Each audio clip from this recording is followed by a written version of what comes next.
Entonces, la ventilación pulmonar, que fue lo que yo les dije a ustedes, es la inspiración, que es la entrada de oxígeno, y la expiración, que es la expulsión del dióxido de carbono. Durante la inspiración, ¿sí? ¿Qué es lo que ocurre? Los músculos intercostales, los músculos que se encuentran entre las costillas, se contraen. Las costillas, ¿qué va a pasar? Se van a elevar, van a aumentar de tamaño, se tienen que expandir. ¿Por qué? Porque el pulmón aumenta de tamaño. El diafragma se contrae y tira de los pulmones hacia abajo. Entonces, el diafragma tiene la forma de una cúpula así. Entonces, cuando el diafragma se contrae, cuando nosotros metemos el oxígeno, cuando realizamos la inspiración, el diafragma desciende, hace este movimiento, desciende. Durante la inspiración, el diafragma desciende, los músculos intercostales se contraen, las costillas aumentan o se contraen, aumentan de tamaño, la caja torácica aumenta de volumen y el aire entra en los pulmones durante la inspiración. Vuelvo a repetir, durante la inspiración, los músculos intercostales se van a contraer, las costillas se van a elevar, el diafragma se contrae y se desplaza hacia abajo, la caja torácica va a aumentar de tamaño, aumenta de volumen y el aire entra en los pulmones durante la inspiración. Durante la expiración ocurre lo opuesto. Va a ser lo opuesto. Los músculos intercostales se van a relajar, las costillas bajan, el diafragma se relaja, como estaba hacia abajo, se vuelve otra vez a subir hacia arriba, la caja torácica disminuye de volumen y el aire sale de los pulmones, ¿sí? Entonces, esos son los movimientos durante la inspiración y durante la expiración.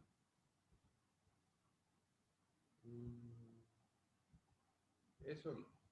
Entonces, aquí, entrada y salida del aire en los pulmones. ¿Qué es lo que pasa? En reposo, si nosotros no estamos respirando, ¿sí? ¿Qué va a pasar? La presión alveolar, la presión que hay dentro de los alveolos, es igual a la presión atmosférica, que es la presión que se encuentra en el ambiente. Eso es presión atmosférica. Entonces, en reposo, la presión alveolar es igual a la presión atmosférica. Durante la inspiración, para que el oxígeno entre dentro de los pulmones, ¿qué va a pasar? La presión alveolar tiene que ser menor que la presión atmosférica, porque el aire que está afuera tiene que entrar dentro de los pulmones. Entonces la presión que está afuera tiene que ser mayor a la presión que está adentro para que ingrese el oxígeno. Y durante la inspiración es lo opuesto. La presión alveolar es mayor a la presión atmosférica. Vuelvo a repetir, en reposo la presión alveolar es igual a la presión atmosférica. Durante la inspiración, ¿qué va a pasar? La presión atmosférica es mayor a la presión alveolar y durante la expiración es lo opuesto. La presión alveolar es mayor a la presión atmosférica.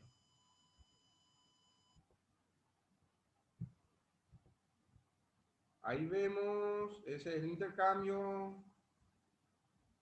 El oxígeno se transporta a través de la sangre, ¿sí? A través de la sangre a una molécula de la sangre que se llama hemoglobina.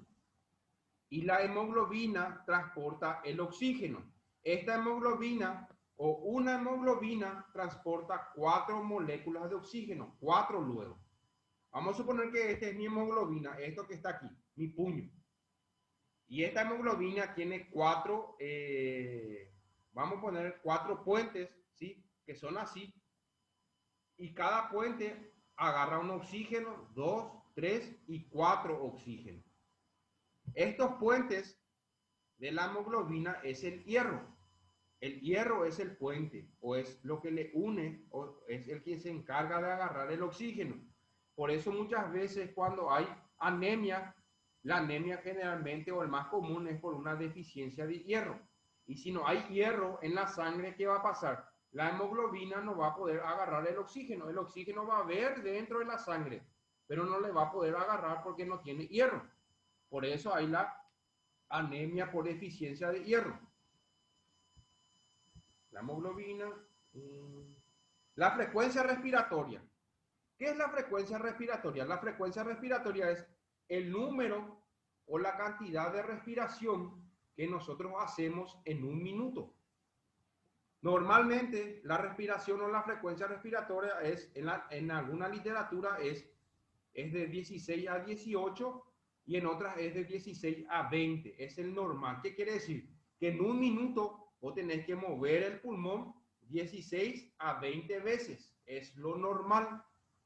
Cuando en un minuto, por ejemplo, vos solamente moves 12 veces menor a 16, eso se llama bradipnea. Y cuando está mayor a 20 respiraciones por minuto, por ejemplo, 25 o 30, se llama taquipnea. Bradipnea es cuando está por debajo de 16 y taquipnea es cuando está por encima de 20, ¿sí? Esa es la frecuencia respiratoria. ¿Y cómo se evalúa esto? Se pone la mano sobre el pecho del paciente y se ve, se controla en el reloj en un minuto cuánto movimiento hace en un minuto. ¿Se entendió, chicos? Profe, Sí. ¿por qué ocurre así de repente cuando uno tiene taquicardia?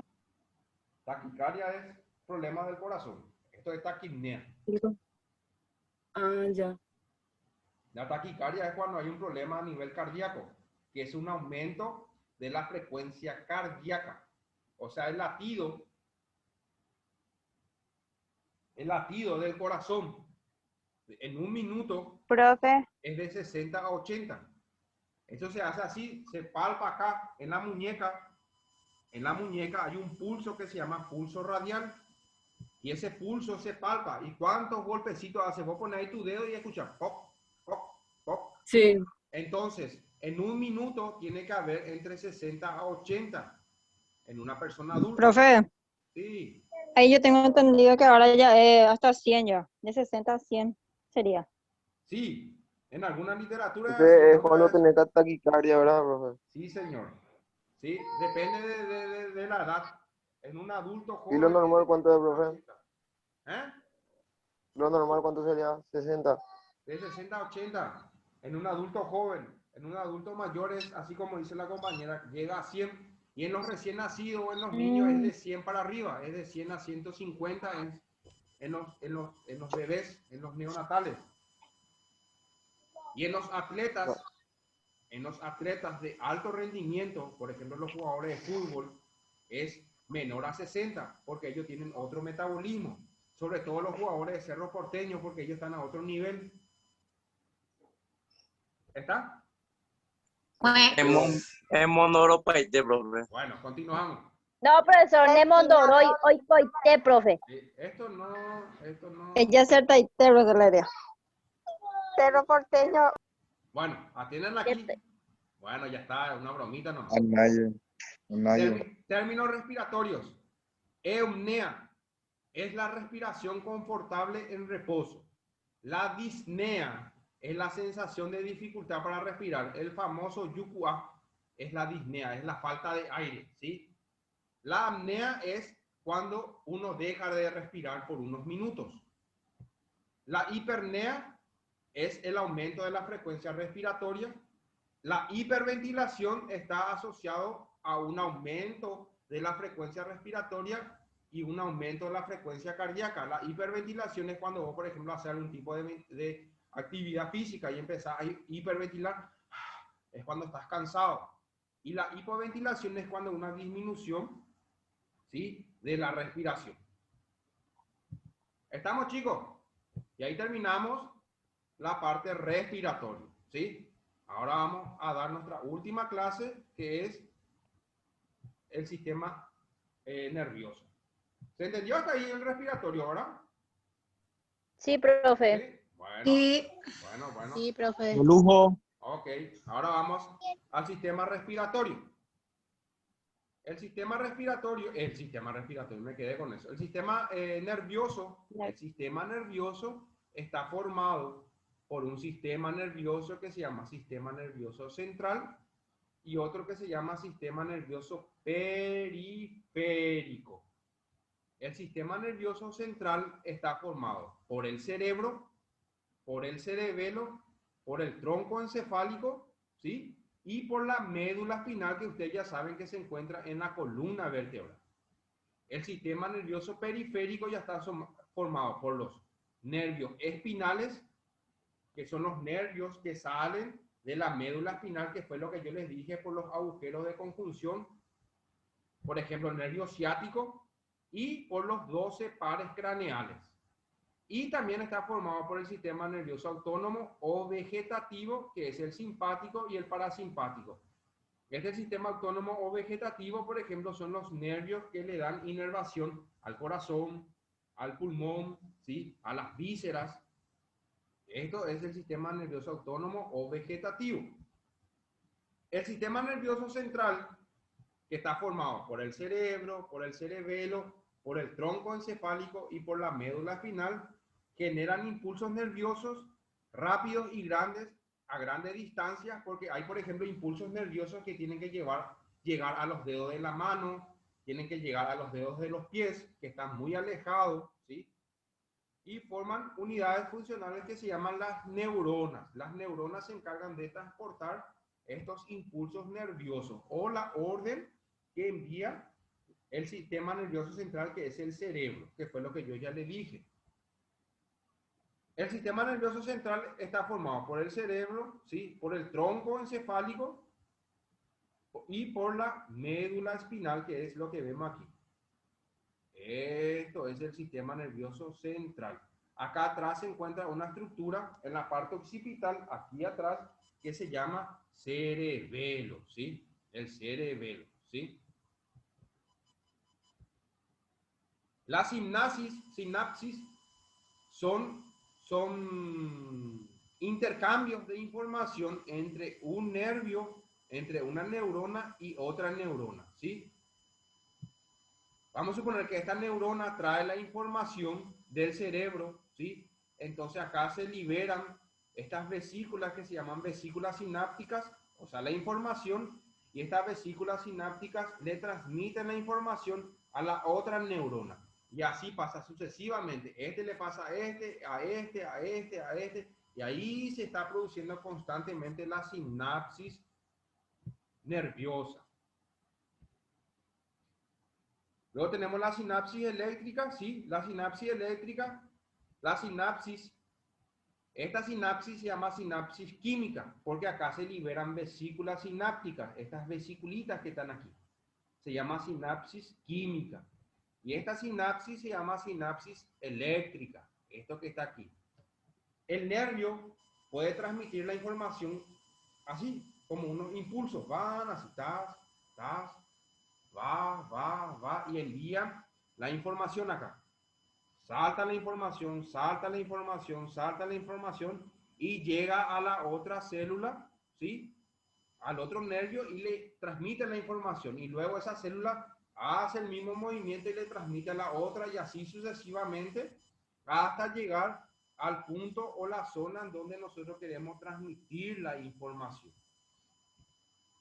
Acá tenemos la sinapsis química, donde se liberaban estas vesículas, y estas vesículas se encargan de transmitir la información a la otra neurona, al otro nervio. Entonces, la sinapsis, tenemos sinapsis química y sinapsis eléctrica. Hay dos tipos de sinapsis. El encéfalo, ¿sí? Que es el cerebro, está formado por el cerebro, ¿sí? Acá tenemos nosotros, entre el cerebro y el hueso, que es el cráneo, ¿sí? Hay un espacio, hay un líquido que se llama meninge, y esta meninge le protege al cerebro del impacto con el cráneo, ¿sí? Es como el líquido pleural que se encontraba en los pulmones, ¿sí? Acá tenemos la hipófisis, tenemos el cerebelo, tenemos el tallo cerebral, y acá ya encontramos la médula espinal. Acá en el tallo cerebral de aquí salen los 12 pares craneales, que después les voy a mostrar cuáles son. Tenemos el cerebro, ¿sí? El cerebelo, que se encuentra situado en la parte posterior de la cabeza aquí, y este cerebelo lo que se encarga, el cerebro, como ustedes saben, se encarga de dar la orden, controlar las emociones, las actitudes, la vista, el olfato, los movimientos, la sensibilidad, todo eso es el cerebro. El cerebelo lo que se encarga de hacer es de coordinar los movimientos, se encargan de coordinar los movimientos. Por ejemplo, si yo agarro un vaso, agarro el vaso y llevo a la boca, entonces mi cerebelo se encarga de controlar ese movimiento. Cuando uno tiene una alteración en el cerebelo, por ejemplo, un tumor, ¿sí? Que es lo más normal, hay una patología que se llama síndrome cerebeloso. Y este síndrome cerebeloso, si el paciente presenta, el paciente pierde esa coordinación. O sea, si yo le pido que agarre el vaso y lleve a la boca, él lleva al otro hombro o lleva a la cabeza, no puede coordinar ese movimiento. O el simple hecho de decirle que toque con la punta del dedo índice, la punta de la nariz, que haga este movimiento, un paciente con un problema en el cerebelo va a empezar a temblar, tiembla, tiembla, tiembla, tiembla, y se toca el ojo o se toca la cabeza. Pierde esa coordinación con una alteración en el cerebelo. Luego tenemos el tronco encefálico. Tiene 3 divisiones: el mesencéfalo, la protuberancia del bulbo raquídeo, que es lo que vemos aquí, y este tronco encefálico se continúa ya con la médula espinal. Y en el tronco encefálico se encuentra el centro de la respiración. Los impulsos respiratorios se encuentran aquí en el centro, en el tronco encefálico. Luego tenemos la médula espinal, que fue lo que ya hablamos en la columna. Cuando hablamos de columna vertebral, la médula espinal, ¿sí?, se encuentra a nivel o en los agujeros vertebrales, y en cada porción, ya sea cervical, dorsal, lumbar, sacra y coxigia, da raíces a los costados, y esos son los nervios raquídeos. Algunos neurotransmisores del sistema nervioso central, por ejemplo, tenemos los aminoácidos, ¿sí? Actúan como neurotransmisores en las vías que existe neurotransmisión rápida. Por ejemplo, uno de los aminoácidos, el GABA, es uno de los neurotransmisores inhibidores claves en el cerebro. La glicina es un neurotransmisor, el neurotransmisor inhibitorio de la médula espinal, y el glutamato, muy importante, es el transmisor excitatorio más importante, ¿sí?, para la entrada de sodio a nivel de las células.